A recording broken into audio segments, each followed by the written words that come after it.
if there's one thing I think Trench Crusade has sort of already mastered is their aesthetic. I like that every character I look at is horrific in nature and makes me kind of have a reaction of some sorts. In 40K, I kind of get it. I kind of don't. Sometimes it happens, sometimes it doesn't, Nurgle stuff aside. But in Trench Crusade, everybody just looks the same in the sense that they all look like they've seen the worst thing ever and it's mutilated them beyond any sort of saving.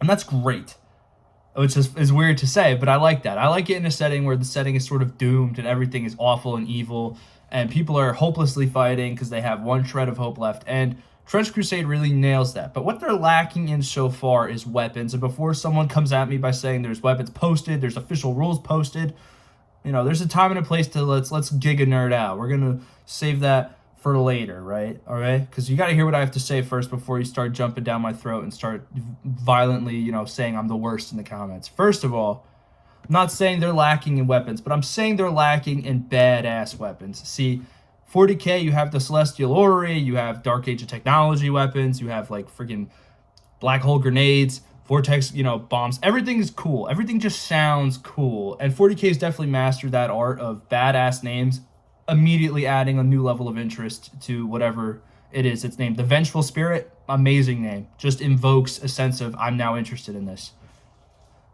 And I want to focus on that aspect when it comes to weapons in Trench Crusade. Obviously, do I know the official rules? No, of course not. Who do I look like? I'm a Warhammer fan. Do I keep up with everything? No, I just make up stuff. No, it's not. That is not true, actually. I do read.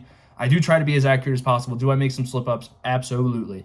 Trench Crusade, no different. But this isn't really about official stuff. This is just more weapons and things I think I'd like to see on that grander aspect of where these weapons should be, where, you have bayonets, hellsword, things like those. Yeah, bolt gun. Those are cool, whatnot. They're here. I want like a giga weapon up to here. So I have at least 3 weapons I think I'd like to see added or even adjacent. They're just things I think would be really cool. Number 1 would probably be the Horn of Gabriel. And if you don't know what that is, it's essentially like a apocalyptic, end times thing where Archangel Gabriel would blow the horn. Now, I would repurpose this into sort of being a church weapon, and I would just kind of use it more for the listeners, the unit that sort of the observers who listen to God's will, and that horn sort of unifies God's message into one conglomerate message where there is no room for interpretation. They have their goal in mind, and that's when they could finally take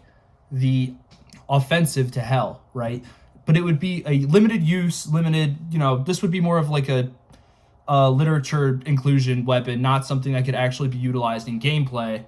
I wouldn't even know how to really do that because, the rules and everything I'm not obviously caught up on. It's just I've had other stuff to, balance out with Warhammer and Trench Crusade. But that aside, I think that'd be really cool, like a, cinematic weapon you could use during like not an end time situation, but like a final move the setting along and kind of add a little bit of new aspect to it.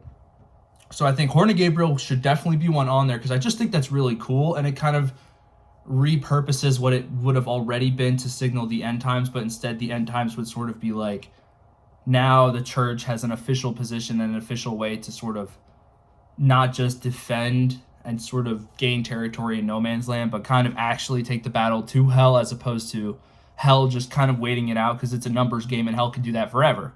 You know what I'm saying? I think it would be a really interesting inclusion to this. Now, I think a actual weapon you could maybe include in the scheme of things, like the actual maybe tabletop or whatnot, is David's sling, David and Goliath. I think that would be really cool, kind of like how some trench pilgrims are chosen by, either the Metachrist or God to be chosen as martyrs and sort of reanimated. I think certain trench pilgrims, and this should be exclusatory to like all the foot soldier-esque units in Trench Crusade, if you have the weapon, it's chosen by them or whatever, randomly stumbled upon those who are deemed worthy to receive the sling, David's sling or whatever that he used to like just go and absolutely destroy Goliath. I think that would be a really cool inclusion just to the game itself, because it could just serve as like a 50-50 roll of the dice sort of thing where, hey, it lands and does massive damage, or you fail miserably and it just leaves you open to attack. I think that would be really cool. I wouldn't know how to implement that damage-wise or even, story-wise, but it's just something to think about. It's just all the biblical elements in there. it's a super cool battle that, you know, doesn't obviously get overlooked. It's paralleled in a lot of modern day iterations, whether it's supposed to be, you know, deliberate or not. And I think it's just a fun story to have just some random trench pilgrim, because everyone, I'm sure, who, if you played Warhammer or any sort of war game, you've had a unit that was severely not equipped to deal with the job, and somehow it does the job. I'm sure most people who play tabletop of any sort of war game have had that moment where the undeserving one unit soldier who's absolutely should be battered just pulls off against this absolute tank of another enemy unit. So that would be really cool. David's sling would definitely be a third one. So originally I was going to go with another church weapon, but I'm trying to think of one for hell, and I think right off the bat it would be more like a status thing than anything. So it wouldn't be a direct weapon, but it would be like more of like how Khorne can sort of interfere if there's enough bloodshed, or if he can sort of influence things a little more directly when there's a lot of violence and killing going around. I would say maybe on the Wrath side, you know, where Lucifer, Satan would be in the seven serpent, you know, the seventh serpent, you know, council, the seven-headed serpent council, where whoever would occupy the seat of wrath, or whoever would be either in charge of Lucifer's or Satan's chair, would institute this thing where if the battle conditions are met or whatever, then the status effect, something of like, you know, first, you know, it would be Cain, it would somehow relate to Cain, but it would be like it would be a general area of impact damage type of thing, where it would be like, what would I name it? It would be something cool. Someone maybe could fill this in better than I would, but it would be, you know, Blood of the First Man, something like that. I don't know. I kind of like that a lot, actually. I kind of really fuck with that.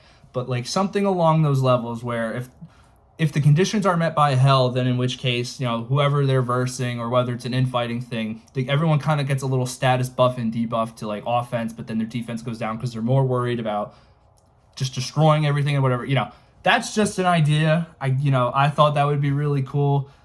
But I'm also curious as to what you guys think. I know a lot of you guys definitely have some really cool ideas of what you would like to see in there. And I think the biblical stuff is really cool. Maybe that's because what I'm most familiar with, just hearing stories from, I guess, like literally everything. More like Wendigo and stuff, honestly, because I know he's big into his faith. So he really incorporates it into a lot of the literature he has covered, like Paradise Lost or whatever. And I guess that's where I got most of some of this from. But definitely interesting stuff. And I would love to hear what you guys would want to see in the future, whether that's, you know, hell, the church, you know, the Iron Sultanate, any of that stuff. And, you know, I am very curious as to what you guys would like to see. And other than that, thank you for watching, and I am out of here.